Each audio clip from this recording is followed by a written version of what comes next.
মুসা আলাইহিস সালাম এক পায়ে খাড়া। সাইয়েদনা মুসা বললেন আমি রাজি। আল্লাহ বললেন ওকে, তাহলে খেলা শুরু করে দিলাম। ও মুসা, তুমি দাঁড়িয়ে থাকো, খেলা এখন শুরু হয়ে যাবে। রব্বুল আলামিন মুসা আলাইহিস সালামের চারিদিকে অন্ধকার করে দিলেন। কি করে দিলেন? চারিদিকে 4 ফারসাক এলাকা, 1 ফারসাকে 12 মাইল, 4 ফারসাকে অনেক লম্বা একটা জায়গা, 3 × 36 কিলোমিটার জায়গা আল্লাহ অন্ধকার করে দিলেন। ঘুটঘুটে অন্ধকার, এত অন্ধকার সাইয়েদনা মুসা আলাইহিস সালাম নিজের হাতটাও নিজে দেখে না। এবার মনের মধ্যে একটু ভয় চলে আসছে, কোন আওয়াজ নাই, অন্ধকার। এবার মনের মধ্যে ভয় এসেছে, কিন্তু আল্লাহকে দেখতে চায়। ওই নেশায় এখন অন্তরের মধ্যে কিছু সাহস আছে না নাই? সাহস নিয়ে দাঁড়িয়ে আছেন। এবার আল্লাহ চারিদিকে আলোকিত করে দিলেন। এবার বললেন মুসা, আরো কিছু কাজ আছে। তোমার চারদিকে 4 ফারসাক এরিয়ার মধ্যে কোনো প্রাণী থাকতে পারবে না, কোনো মশা থাকবে না, মাছি থাকবে না, ইঁদুর থাকবে না, ব্যাঙ থাকবে না, পাখি থাকবে না। সবগুলো পশু আর প্রাণীকে বললেন, আল্লাহ বললেন তোমরা বাইরে চলে যাও, বাউন্ডারির বাইরে চলে যাও। বাংলাদেশের সাথে ইন্ডিয়ার খেলা, আপনারা দর্শক মাঠে ঢুকতে পারবেন? বলেন, ঢুকলে খেলা হবে? খেলাটা হবে। আল্লাহ বললেন সবাই বাইরে চলে যাও, সব বাইরে চলে গেল। এবার আল্লাহ বললেন মুসা, তোমার 2 কাঁধের মধ্যে 2 ফেরেশতা আছে না নাই? কিরামান, তাদেরকেও বাইরে পাঠানোর দরকার আছে না নাই? আল্লাহ বললেন তোমরাও 4 দিক থেকে বাউন্ডারি দেয়া এরিয়ার বাইরে তোমরা চলে যাও। এবার রব্বুল আলামিন বললেন আল্লাহর স্পেশাল সিকিউরিটি ফোর্স ফেরেশতাকে তোমরা 4 দিকে বাউন্ডারি দাও। স্পেশাল সিকিউরিটি ফোর্স ফেরেশতা কাঁধের সাথে কাঁধ লাগিয়ে, পায়ের সাথে পা লাগিয়ে 4 দিকে একটা বাউন্ডারি দিলেন। চিল্লায়ে বলেন আল্লাহু আকবার। এবার সাইয়েদনা জিব্রাইলকে আল্লাহ বললেন, ও জিব্রাইল, তুমিও ঢোকার চেষ্টা করো না, তুমিও বাইরে চলে যাও। সুবহানাল্লাহ। সাইয়েদনা জিব্রাইল বলে, আল্লাহ, আমাকে তৈরির পর থেকে, আমাকে রূহ দেওয়ার পর থেকে আজ পর্যন্ত তোমারে আমি দেখি নাই। সিদরাতুল মুনতাহা হলো আমার লাস্ট বর্ডার। ওই বর্ডারে কান লাগিয়ে তুমি যা বলো শুনি, ওই কথাগুলো নবীদের কাছে পৌঁছে দেই, এটাই আমার ডিউটি।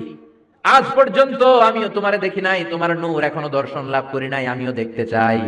আমার ভাই মুসার সাথে আমাকেও দেখতে দাও। আল্লাহ বললেন, no no, this game is between Musa and me. এটা মুসার সাথে আমার খেলা, তোমার তো খেলা নাই, ঠিক কি না? জিব্রাইল, তুমিও বাইরে চলে যাও। সাইয়েদনা জিব্রাইলও বাইরে চলে গেলেন। এবার একেবারে গ্রাউন্ড রেডি, স্টেডিয়াম রেডি। এবার খেলা হবে। খেলা কি হবে? জোরে বলেন, কি হবে? মুসা আলাইহিস সালামের বিশ্ব গভর্নমেন্ট, আল্লাহর সাথে খেলা। আল্লাহ বললেন মুসা, তুমি উপরের দিকে তাকাও। সাইয়েদনা মুসা আলাইহিস সালাম উপরের দিকে তাকালেন, দেখলেন প্রথম আকাশ দেখা যায়, তারপরে দ্বিতীয় আকাশ, তৃতীয় আকাশ, সব দেখতে আরম্ভ করলেন। প্রথম আকাশ, এটা বিশাল একটা area, it's a big space, we can't imagine. এটা কত বড় আমরা কল্পনাও করতে পারি না, বিশাল। এই যে ছোট্ট একটা জায়গায় আমরা কুমিল্লাতে বসে আছি। কুমিল্লা হলো বাংলাদেশের 64 জেলার একটা জেলা। 64 জেলা নিয়ে আমাদের সুজলা সুফলা শস্য শ্যামলা বাংলাদেশ। এই বাংলাদেশ হচ্ছে পৃথিবীর অনেকগুলো দেশের মধ্যে থেকে ছোট্ট একটা দেশ। এক কানাডা বাংলাদেশ থেকে 100 গুণ বড়, এক রাশিয়া বাংলাদেশ থেকে 200 গুণ বড়। এরকম 200টা দেশ নিয়ে এই পৃথিবী, তার মধ্যে দেশগুলো হচ্ছে 30 ভাগ আর সাগর হচ্ছে 70 ভাগ। চিল্লায়ে বলেন আল্লাহু আকবার। তার মানে এই পৃথিবীর তুলনায় কত ছোট্ট একটা জায়গায় এই সূর্যপুরে আমরা বসে আছি। কত নগণ্য আমি, কত ক্ষুদ্র আমি, কত ছোট্ট আমি, ঠিক কিনা? এই পৃথিবীটা হচ্ছে আমাদের সৌরজগতের অনেকগুলো গ্রহের মধ্যে থেকে ছোট্ট সাইজের একটা গ্রহ। এই যে সূর্যের আলো আমরা প্রতিদিন পাই, যেটার আলো প্রায় 8 মিনিট 20 সেকেন্ড ব্যয় করে আমাদের দিকে আসে, সেকেন্ডে 1,86,000 মাইল বেগে। এই সূর্যটা এত বিশাল পৃথিবীর চাইতে 13 লক্ষ গুণ বড়। আর আসতে বলেন সুবহানাল্লাহ। সূর্যই কি পৃথিবীর সবচাইতে বড় সাইজের তারা? নো, সূর্যের চেয়ে অনেক বড় তারা আছে। ব্যাটেল জিউস নামে একটা তারা আছে, যেই তারাটা, যে সূর্য পৃথিবীর চেয়ে 13 লক্ষ গুণ বড়, ওই ব্যাটেল জিউস তারা সূর্যের চেয়ে 33 কোটি গুণ বড়। তার মানে এই না, ব্যাটেল জিউসই পৃথিবীর সবচেয়ে বড় তারা। সূর্যের পরে পৃথিবীর সবচেয়ে কাছের তারার নাম হচ্ছে প্রক্সিমা সেন্ট্রাই, তারপরে আলফা সেন্ট্রাই এ, আলফা সেন্ট্রাই বি, এটা ক্যারিনা, ব্যাটেল জিউস, এরকম করতে করতে এক একটা তারা বিশাল বড়। এই সবগুলো তারা মিলে আমাদের গ্যালাক্সি। আমাদের গ্যালাক্সিতে অনেকগুলো তারা। আমাদের গ্যালাক্সির নাম হচ্ছে মিল্কি ওয়ে। এর মানে এই নয় মহাবিশ্বে মাত্র একটা গ্যালাক্সি। বিজ্ঞানীদের ধারণা প্রথম আকাশের নিচে প্রায় 400 বিলিয়ন গ্যালাক্সি রয়েছে। চিল্লায় পড়েন আল্লাহু আকবার। এরকম হাজারো গ্যালাক্সি নিয়ে আমাদের ইউনিভার্স, এরকম হাজারো ইউনিভার্স গোটা বিশ্বে আছে না নাই? এই সবগুলোকে প্রথম আসমানের নিচে রেখে আসমানটাকে সুশোভিত করেছে কে? সাইয়েদনা মুসা আলাইহিস সালাম প্রথম আসমানের দিকে তাকালেন, ওনার চোখের পাওয়ার বাড়িয়ে দিল কে? উনি এই গ্যালাক্সি দেখতে আরম্ভ করলেন, ব্ল্যাক হোল দেখতে আরম্ভ করলেন, ইউনিভার্স গুলো দেখতে আরম্ভ করলেন, ডিফারেন্ট ল অফ নেচার নিয়ে যত ইউনিভার্স আছে তিনি দেখলেন। তারপরে দ্বিতীয় আকাশ, একটার চাইতে আরেকটা বড়, একটার চেয়ে আরেকটা বড়। আমরা কিন্তু প্রথম আকাশ দেখি না। নাসার বিজ্ঞানীরা আজীবন গবেষণা করেও প্রথম আকাশের নাগালে যেতে পারবে না। তারা যেখানে যায় এটা হচ্ছে প্রথম আকাশের মহাশূন্য। এটা কি? প্রথম আকাশের মহাশূন্য, তারপরে প্রথম আকাশ, তারপরে দ্বিতীয় আকাশের মহাশূন্য, তারপরে দ্বিতীয় আকাশ, তারপরে তৃতীয় আকাশের মহাশূন্য, তারপর তৃতীয় আকাশ। একটার চাইতে আরেকটা বড়। কত বড়? বিশ্বনবী বললেন তোমার হাতের আংটিটা, কোনটা? আংটিটা যদি সাহারা মরুভূমিতে ফেলে দাও, তাহলে সাহারা মরুভূমির তুলনায় তোমার আংটি যত ছোট, আল্লাহর দ্বিতীয় আকাশের তুলনায় আল্লাহর প্রথম আকাশটা ঠিক তত ছোট। এভাবে তৃতীয় আকাশ আরো বড়, চতুর্থ আকাশ আরো বড়। সাইয়েদনা মুসা আলাইহিস সালাম দেখলেন 7 আকাশ দেখলেন। তারপরে তিনি দেখলেন সিদরাতুল মুনতাহা দেখা যায়, সেখান থেকে দেখলেন 4টা ঝর্ণা, 4টা নদী, 2টা জান্নাতে ঢুকেছে, 2টা নদী সিদরাতুল মুনতাহা থেকে দুনিয়ায় এসেছে। একটা নদীর নাম হলো মিশরের নীল নদী, আর একটা হলো ইরাকের দজলা নদী। সুবহানাল্লাহ। তারপরে নজর করে তাকালেন, সেখানে দেখলেন তিনি কোরআনের বাড়ি দেখা যায়। بل هو قرآن مجيد في لوح محفوظ। নাম শুনেছেন? লৌহে মাহফুজ কার বাড়ি? কোরআনের বাড়ি। লৌহে মাহফুজ কার বাড়ি? নজর করে দেখে কোরআনের বাড়ি দেখা যায়। সাইয়েদনা মুসা আলাইহিস সালামের চোখের পাওয়ারকে বাড়িয়ে দিয়েছে কে? ওনার চোখের মেকানিজম, মেগাপিক্সেলকে প্রখর করে দিয়েছে কে? তারপরে নজর করে দেখলেন বাইতুল মামুর দেখা যায়, যেই বাইতুল মামুর হলো ফেরেশতাদের কিবলা। আমরা হাজে গেলে, উমরায় গেলে আল্লাহর ঘরকে সেন্টারে রেখে চারদিকে তাওয়াফ করি, লাব্বাইক আল্লাহুম্মা লাব্বাইক বলে আল্লাহরে ডাকি। ফেরেশতারা এই কাবার চারদিকে তাওয়াফ করে না, তাদের জন্য আরেকটা ঘর, আল্লাহর বানানো আরেকটা ঘর 7 আকাশের উপর আছে না নাই? সেটার নাম হচ্ছে আল বাইতুল মামুর। সব ফেরেশতারা সেখানে তাওয়াফ করে, একবার করে ঢুকে 70,000 জন। একবার যারা ঢুকার চান্স পায় কিয়ামত পর্যন্ত দ্বিতীয়বার চান্স তার কপালে জুটবে না। কোন সুবহানাল্লাহ।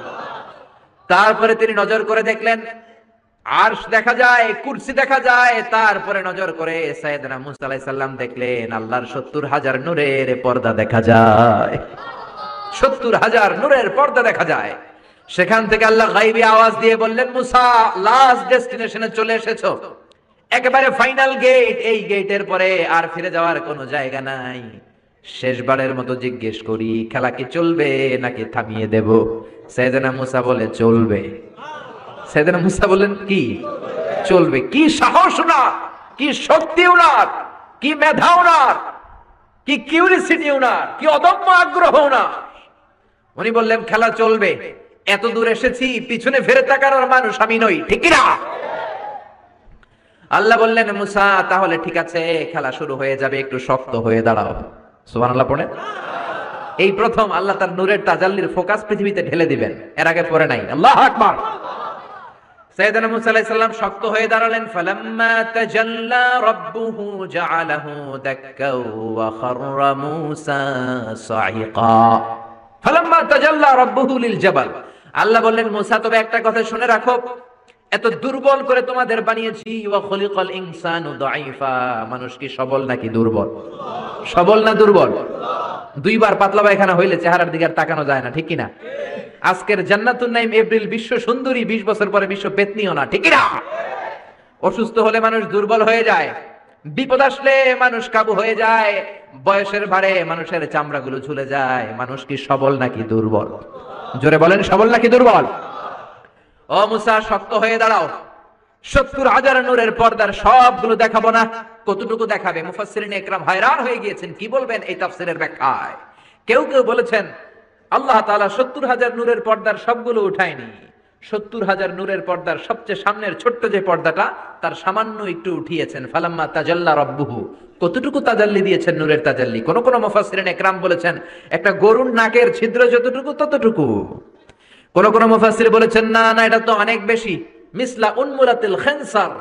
এই আঙ্গুলটার নাম হচ্ছে খিনসার। কি নাম?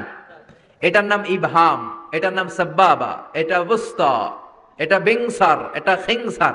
বলেন ইবহাম, কথা বলে না। ইবহাম, সাব্বাবা, ওয়ুস্তা, বিংসার, খিনসার।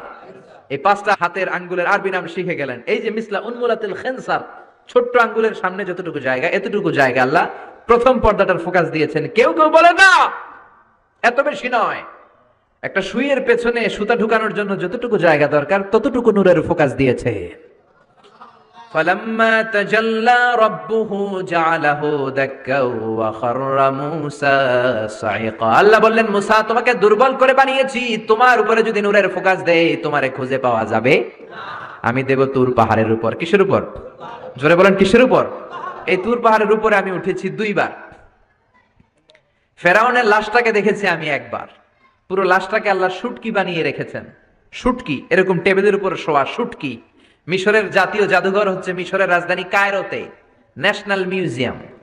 ওখানে every year huge amount of tourist from Europe and America they come in order to see this ancient and historical dead body.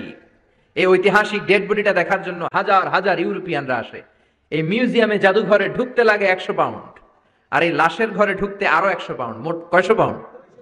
গোটা বিশ্বের মানুষ আসে, টাকা খরচ করে, আর এই জাহান্নামের নরকিটটাকে দেখে যায়, ঠিক কিনা? আমি দেখেছি ফ্রি, কোনো টাকা লাগে নাই, যেহেতু আল আজহারের কার্ড ছিল, ফ্রিতে ঢুকেছি। সেকেন্ড ফ্লোরে রয়্যাল মমিস চেম্বারের ভিতরে স্পেশাল সিকিউরিটি গার্ড দিয়ে আলো আধারের আবছা আবছা একটা অন্ধকার রুমের ভিতরে তার লাশটা রাখা। ফেরাউনের লাশ। কার লাশ?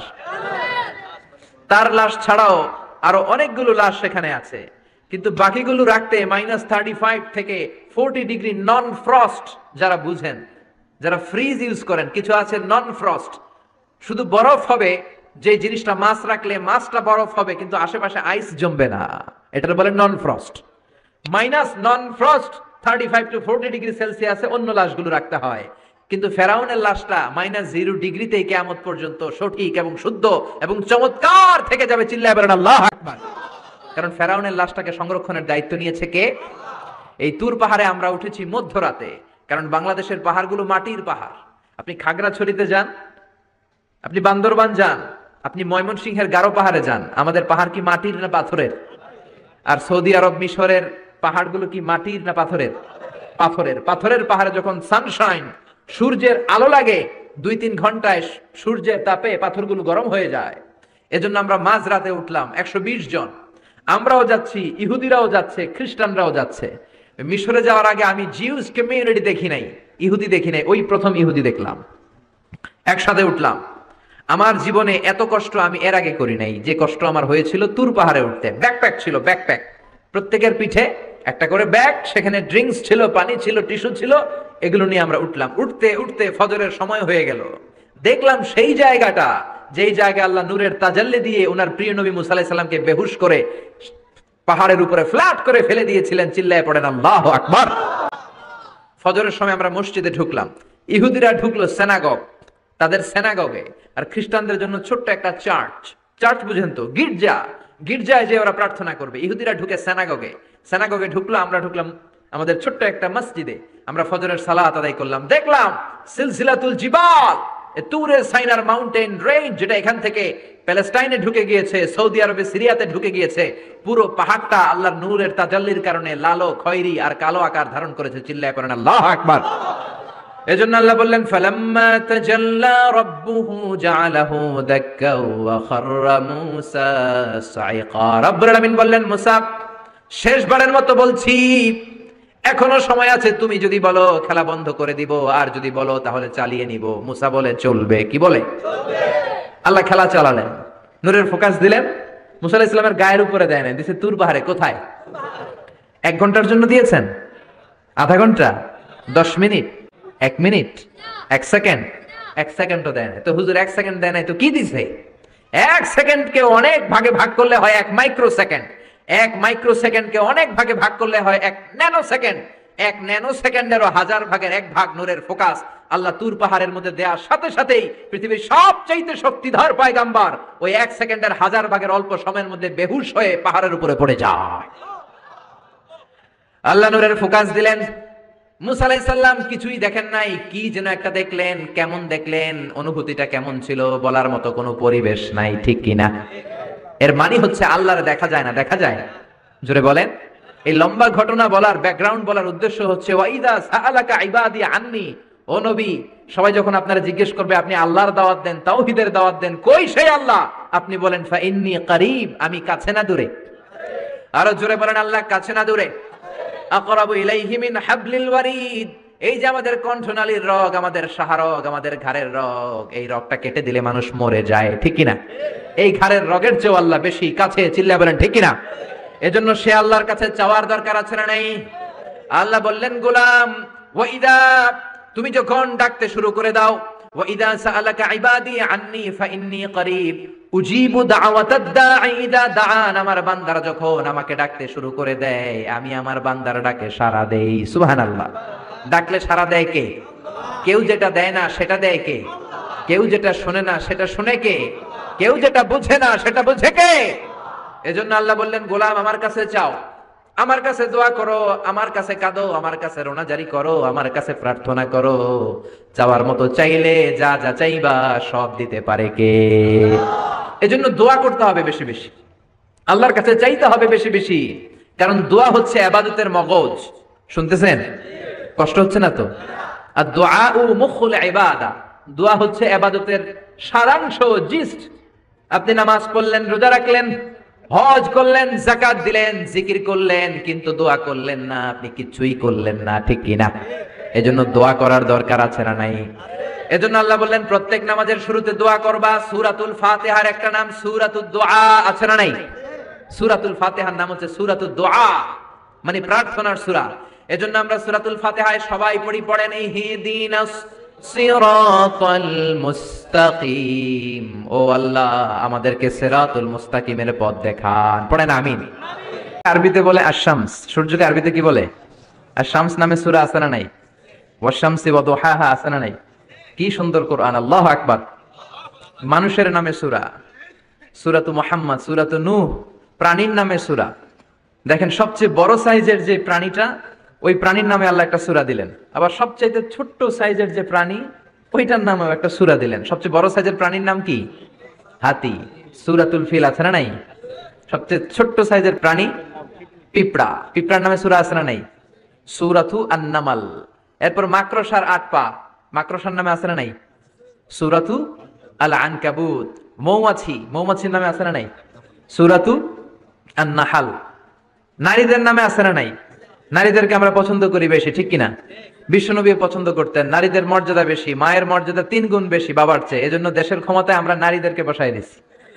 যেহেতু ক্ষমতা কয় গুণ বেশি, 3 ডবল যেহেতু মর্যাদা, তো বাবারে বসাবো কেন, মারই বসাই দিলাম। 2 মাই আছে, ঠিক কিনা?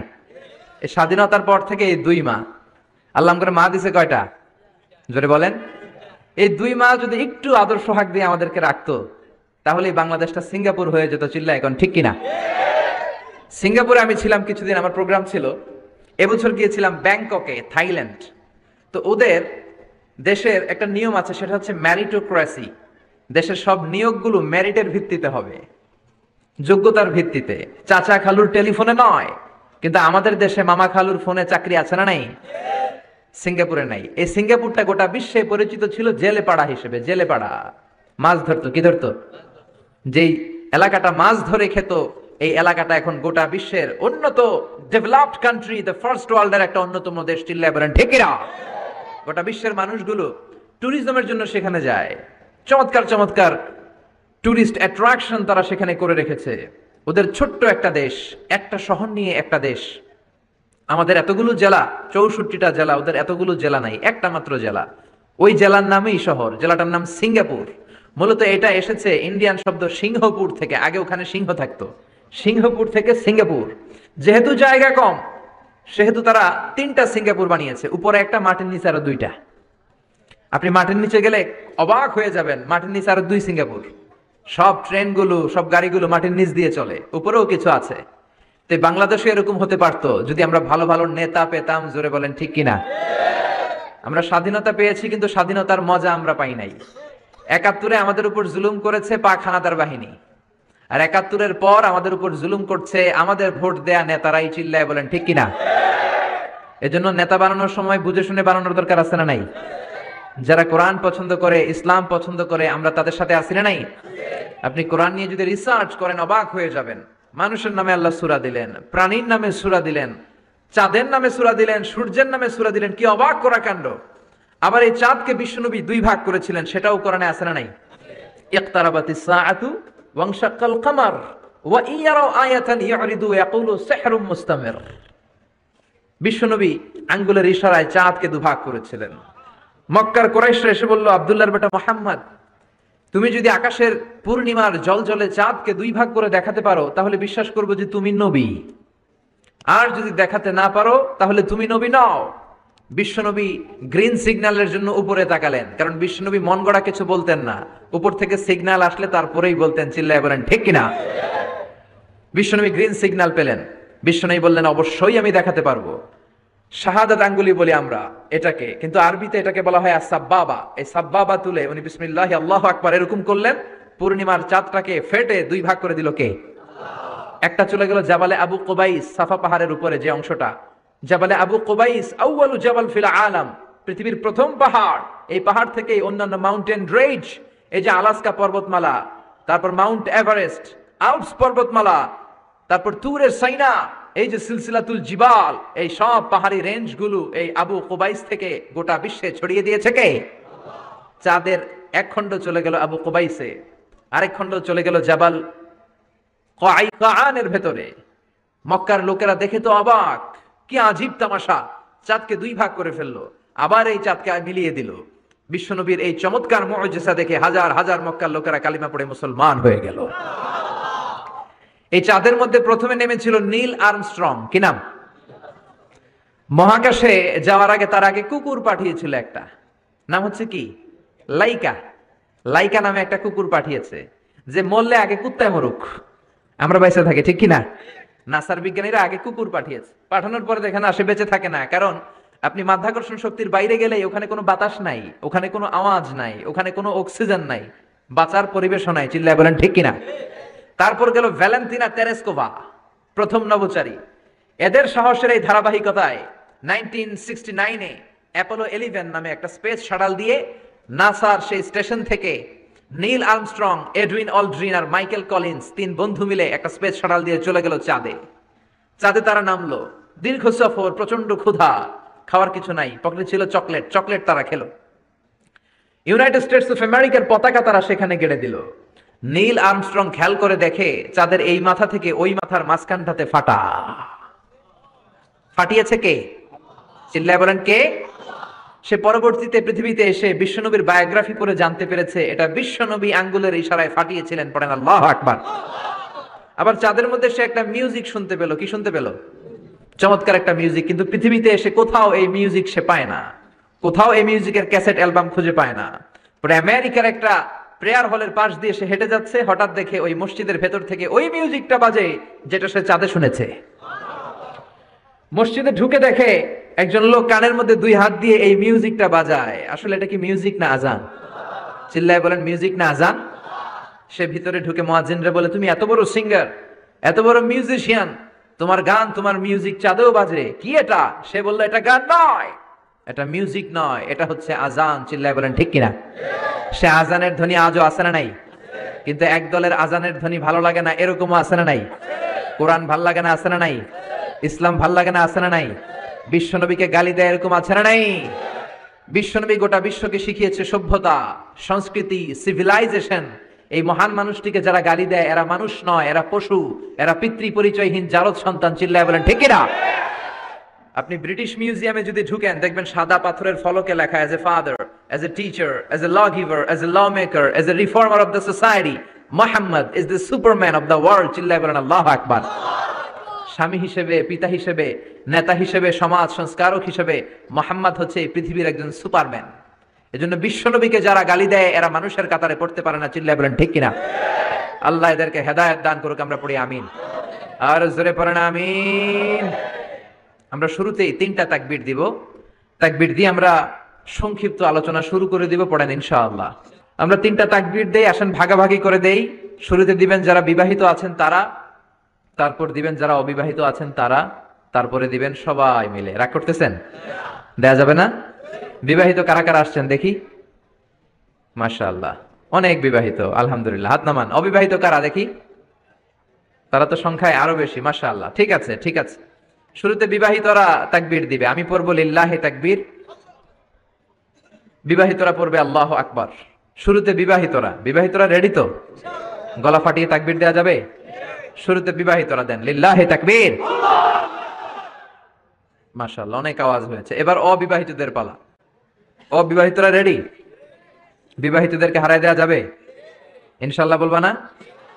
এবার অবিবাহিতদের পালা, লিল্লাহি তাকবীর। মাশাআল্লাহ, যেমন বলেছে তেমনই করেছে। এবার সবাই মিলে তিনটা এক এক তাকবীরে যাতে প্যান্ডেল কেঁপে যায়। লিল্লাহি তাকবীর, লিল্লাহি তাকবীর, লিল্লাহি তাকবীর। আল্লাহ আমাদের এই তাকবীরগুলোকে কবুল করে নেক। আমরা পড়ি আমিন। আর জোরে পড়েন আমিন। আমি সূরাতুল বাকারার 186 নম্বর আয়াত তেলাওয়াত করেছি। আল্লাহ সেখানে বলছেন, ওয়া ইযা সাআলাকা ইবাদি আন্নী ফাইন্নী কারীব। ও নবী, আমার বান্দারা যখন আমার ব্যাপারে জিজ্ঞেস করে যে আমি কোথায়, আপনি বলে দেন ফাইন্নী কারীব, নিশ্চয়ই আমি কাছে। আল্লাহ কি কাছে না দূরে? আল্লাহ যদি তৌফিক এনায়েত করেন শেষ পর্যন্ত এই আয়াতের আলোকে আপনাদের সাথে কি করে আল্লাহকে ডাকতে হয়, কেমন করে প্রার্থনা করতে হয়, কেমন করে মুনাজাত করতে হয়, সে বিষয়ে কিছু কথা শেয়ার করব ইনশাআল্লাহ। সবাই পড়েন ইনশাআল্লাহ। ওয়া ইযা সাআলাকা ইবাদি, যখন বান্দারা জিজ্ঞেস করে আপনাকে আমার ব্যাপারে, আন্নি ফাইন্নী কারীব, আপনি বলে দেন নিশ্চয়ই আমি কাছে। বুঝা গেল আল্লাহ আমাদের কাছে। চিৎকার করে বলেন আল্লাহ কাছে না দূরে? কাছে না দূরে? ওয়া নাহনু আকরাবু ইলাইহি মিন হাবলিল ওয়ারিদ।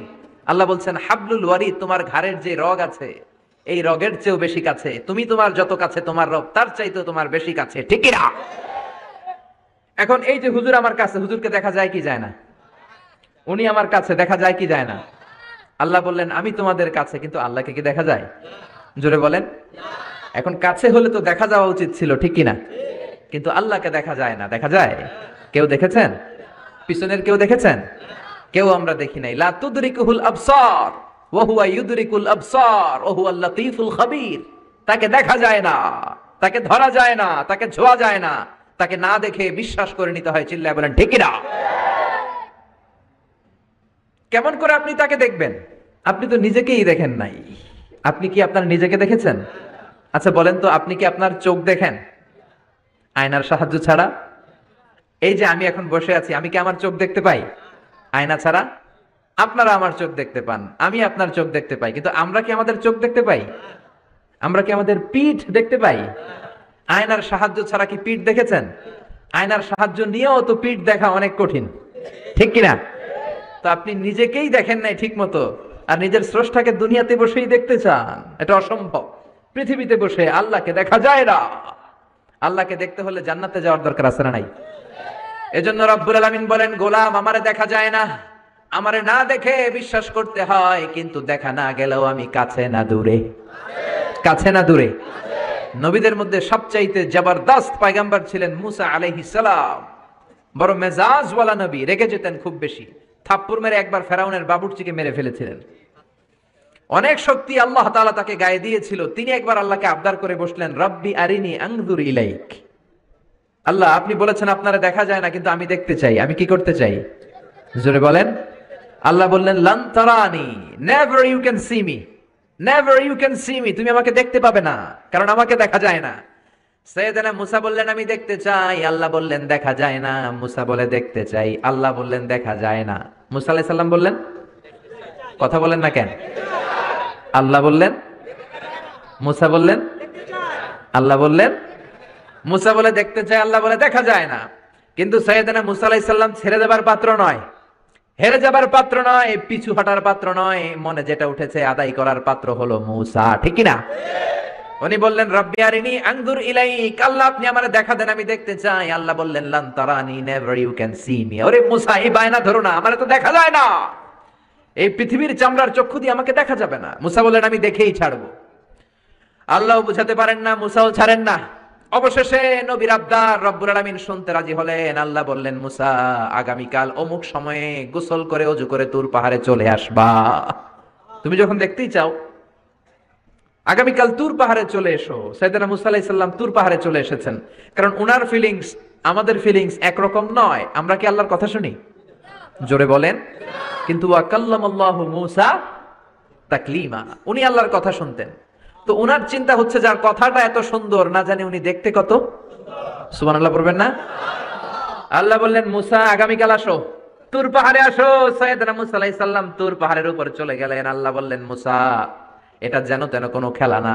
আবার তোমারে জিজ্ঞেস করতে চাই, আসলেই তুমি দেখতে চাও কিনা? মুসা আলাইহিস সালামের এক কথা এক দাবি, দেখতে চাই। এক কথা এক দাবি, সেটা কি? আমি দেখতে চাই খোদা, আমি দেখতে চাই আপনাকে। আল্লাহ বললেন, মুসা এটা সাধারণ খেলা নয়, এটা বিপিএল এর খেলা নয়, এটা আইসিসি নয়, এটা ফিফার খেলা নয়, এটা মুসার সাথে বিশ্ব গভর্নমেন্টের খেলা, ঠিক কিনা? এটা সাধারণ খেলা না, it's a very dangerous game. তুমি যদি স্টার্ট করো, you have to go until the last moment, শেষ পর্যন্ত তোমাকে যেতে হবে, ঠিক কিনা?